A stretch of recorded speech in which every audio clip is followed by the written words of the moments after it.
Chennai Vadapalani Sims மருத்துவமனை 800க்கும் மேற்பட்ட உயிர்காக்கும் மகா தமனி அழற்சி அறுவை சிகிச்சைகளை வெற்றிகரமாக செய்து சாதனை. இதில் மரபணு ரீதியாக பாதிக்கப்பட்ட மார்பன் சிண்ட்ரோம் நோயாளிகளும் உள்ளனர்.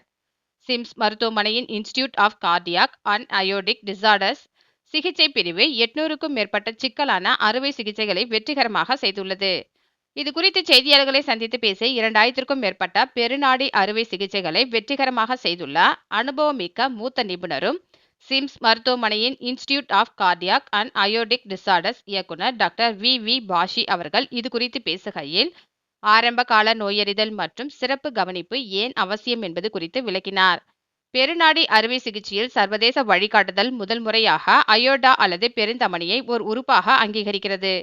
சிம்ஸ் மருத்துவமனையின் சிறப்பு பிரிவு ஆரம்ப கால நோயறிதல் தேவையை உணர்த்துவதோடு சிறப்பு சிகிச்சை ஏன் அவசியம் என்பதையும் எடுத்துக்காட்டுகிறது. மேலும் இந்த மார்பன் சிண்ட்ரோம் நிலையில் பெருநாடி துண்டித்தல் மற்றும் ஆபத்து காரணிகள் பற்றிய விழிப்புணர்வை அனைவரிடமும் கொண்டு செல்ல வேண்டும்.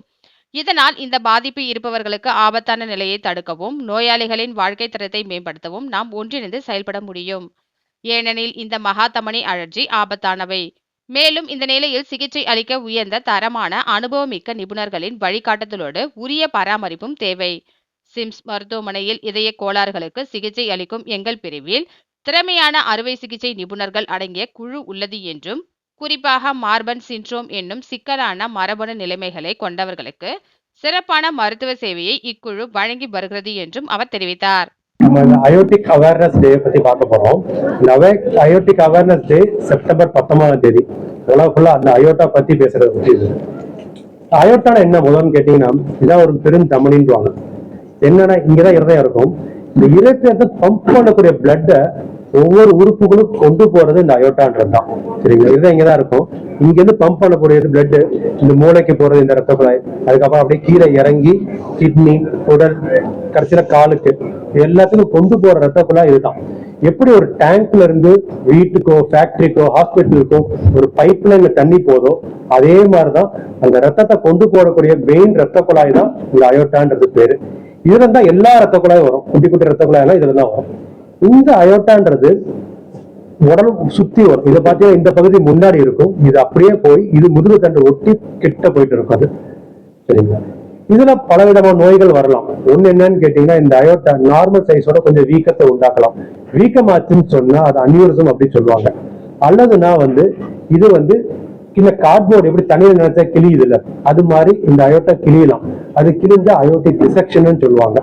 அல்லதுன்னா சில சமயத்துல சுருக்கத்தை உண்டாக்கிடலாம். நம்ம எப்படி ஹார்ட் அட்டாக் ரத்த குழாய் சுருக்கமா உண்டாகுதோ அது மாதிரி இது சுருக்கமா வரலாம். இதுக்கு எல்லாத்துக்கும் ட்ரீட்மெண்ட் இருக்கு. ஆனா இது ட்ரீட் பண்ணல அப்படின்னு சொன்னாங்கன்னா, இந்த அயோட்டிக் டிசெக்ஷன் ஆபத்து எப்படின்னு கேட்டீங்கன்னா, இந்த ரத்த குழாய் உடஞ்சிச்சு அப்படின்னு சொன்னா உடம்புல இருக்க எல்லா ரத்தமும் ஒரு 3 நிமிஷம் 4 நிமிஷத்துல வெளியில வந்துடும். ஹாஸ்பிட்டலுக்குள்ள இருந்தாலும் பேஷண்ட்டை காப்பாற்றக்கூடிய நிலைமை டிஃபிகல்ட்டா இருக்கும். இதுக்குள்ள சர்ஜரி டிஃபிகல்ட் தான். ஏன்னா ஆபரேஷன் எப்படி பண்ணுவோம் கேட்டீங்கன்னா, இப்போ ஒரு ஃபேக்டரிக்கு ரத்தம் போகுது, ஒரு ஃபேக்டரிக்கு தண்ணி போகுதுன்னு வச்சுக்கோங்க.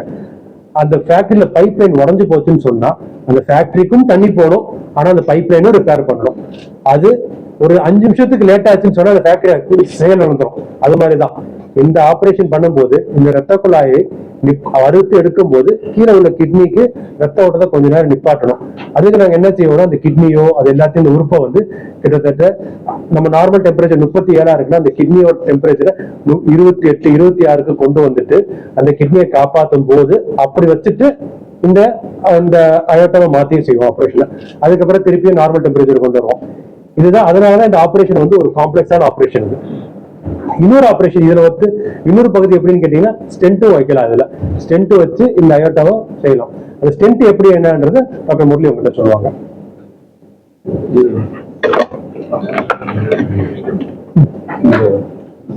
அயோட்டா இந்த அயோட்டா பாத்தீங்கன்னா கிராஃப் வைப்பாங்க. அந்த கிராஃப் இப்படி இருக்கும் நார்மலா. இதுதான் சர்ஜரியில பண்ணக்கூடிய அதே கிராஃப். இப்ப சர்ஜரி இல்லாம இதுல பாத்தீங்கன்னா கம்பி கம்பியா இருக்கு. இது ஸ்டென்ட். இந்த ஸ்டென்ட் அதே கிராஃப்ட் ஸ்டிச் பண்ணி இந்த ஸ்டென்ட் கால் வழியா நம்ம வச்சிடணும். இப்ப முன்பகுதியில் இந்த பகுதியில அயோட்டிக் அனியூரிசம்னா கண்டிப்பா சர்ஜரி தான் பண்ணி ஆகணும். இந்த பகுதியில் டிசெக்ஷனா சர்ஜரி தான் பண்ணி ஆகணும். ஆனா இந்த பகுதி முதுகு பகுதி இல்ல அப்டமன் பகுதியில் இருந்ததுன்னா ஒண்ணு சர்ஜரி பண்ணலாம், இல்லைன்னா இந்த ஸ்டென்ட் வைக்கலாம். அது நாங்க பேஷண்ட்டை பார்த்து டிசைட் பண்ணுவோம். சில பேருக்கு ஒரு காம்பினேஷன் பண்ணுவோம். சில இடத்துல சர்ஜரி பண்ணிட்டு அதோட கண்டினியூஷனா ஸ்டென்ட் வைப்போம். ஸோ இந்த மாதிரி ஸ்டென்ட் வந்து இது வந்து நாங்கள் ஸ்டென்ட் கிராஃப்ட்னு சொல்லுவோம். ஏன்னா கிராஃப்டும் ஸ்டென்ட் ஒன்னா இருக்கிறதுனால இது வந்து ஸ்டென்ட் கிராஃப்ட். இது வந்து இவ்வளவு பெருசா இருக்கு. இது வந்து சுருக்கி ஒரு சின்ன டியூப் வழியா இருக்கும்.